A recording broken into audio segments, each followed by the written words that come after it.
Tyler Road, virtual threat, keystroke kill, identity hidden, I fulfill.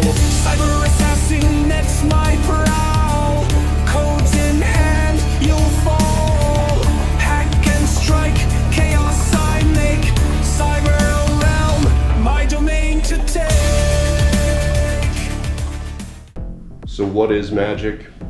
Magic is allowing the two realms of the dream world and the waking realm to merge as one as they were intended to be.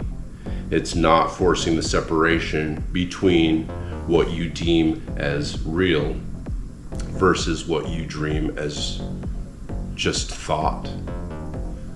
If everything starts as a concept, then is the concept not more real than the dream? Is not all the workings of sorcerers and witches the same as priests and prophets, when they all do pull from the same well of thought and heart, love, hate, anger? These are the mana, but these mana are only triggers for focus. The focus is in us. As people, we focus, we decide what we intend to put our will towards and manifest into reality. And the TV and movie realm has been manipulating this ability on a small scale because it is dangerous. It is spellcraft. It is manifestation into reality out of thought. And if you, as people, realize that this is what people in smaller groups do purposefully, and we call them cults and covens, this ability is in us all. We can, any of us, take an imagination and turn it into a reality.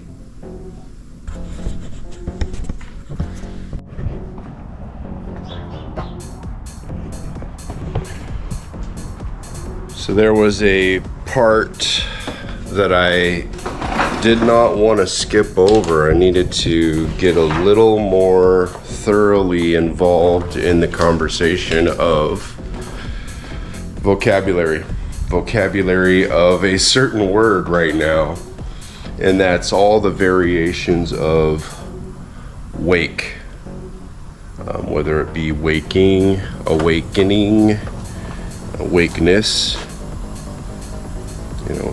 all the different variations are phases of awareness that you don't consider. Like a lot of words, we just say them. One of the ones that always dumbfounds me is hello. It sounds to me like you owe hell, like hell-o. But we all do say it, right? We just say hello. And I feel like I don't owe hell anything.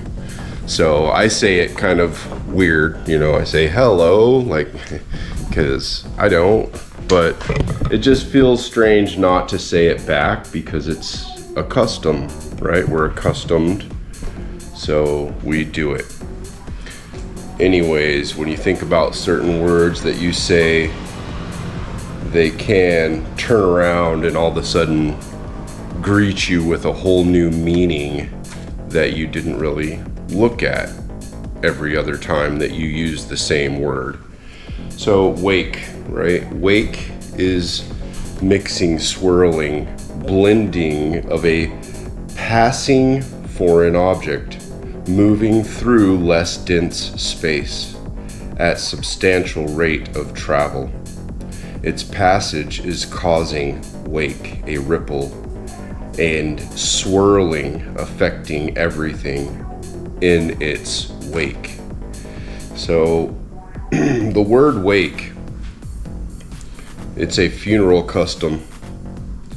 It's also a path of waves moving, and it is a state of being.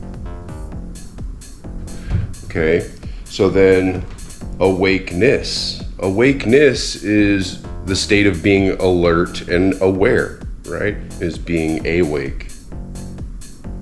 Awakened is to rouse.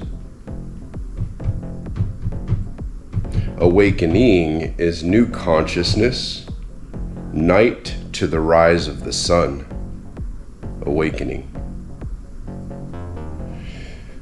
Waking is that moment when you're straddled between realms. It's the point of in-betweenness. It's when you're here and there at the same time, and it's something that happens quickly for a very small amount of time because of a discomfort that we human beings have with being in that state of in-between.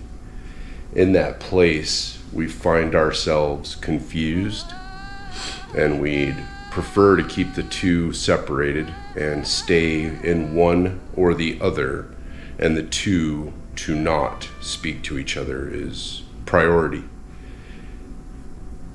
Unless you have an interest in astro traveling and psychic abilities and, you know, a true connection of your hemispherical persona, and just hemisync it. You know, if you've never heard of hemisync, it's a synchronization of the left and right lobes in a way that causes your analytical and your abstract mind to have conversations as one, rather than to divide themselves into this is your realm and this is your realm. And if we do need to talk about things, we'll have a mediator. It is a direct conversation between your parts as a whole. Now, why are we broken and separated the way we are? Why are we so red, blue, so black, white? You know, it's in our society everywhere. I mean, the cops have our red, blue, and you put the two lights together, and what do you get? You get purple. You get that royalty. You get the, you know, ruling center. And purple just happens to be that color, isn't it? It's the color of royalty because it is also the color of achievement of the opening of the third eye and the crown chakra, being aware and receiving what it's meant to the way it's meant to. And that is the luminous fields that we exist within are able to fully express themselves not only to your cognizant but your dream self in a simultaneous manner, and your two parts being one whole, you can assimilate it simultaneously rather than having to dream on it. Cuts out a lot of time.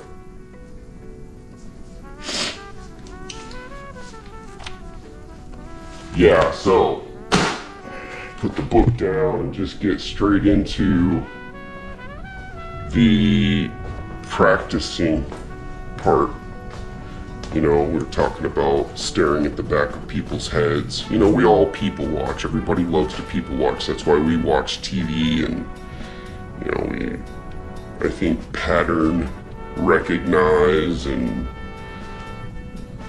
there's something in us all that we are seeking, and I think we think we're going to find it in others. So I think a lot of us spend a lot of our